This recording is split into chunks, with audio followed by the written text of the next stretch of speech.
ஆபத்து காலத்தில் வெட்கமடைவதில்லை நான், பஞ்ச காலத்திலும் என்னை திருப்தியாக்குவி. கர்த்தரே தாங்குகிறீர், என் பாதையிலே நோக்கமாய் உள்ளீர். என் வழிகள் ஒன்றும் பிசகுவதில்லை, என் அடியை உறுதிப்படுத்துகிறீர்.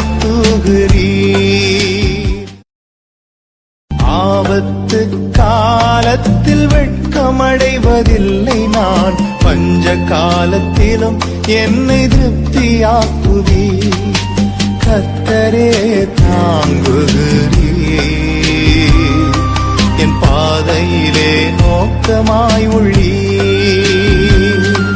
என் வழிகள் ஒன்றும் பிசகுவதில்லை.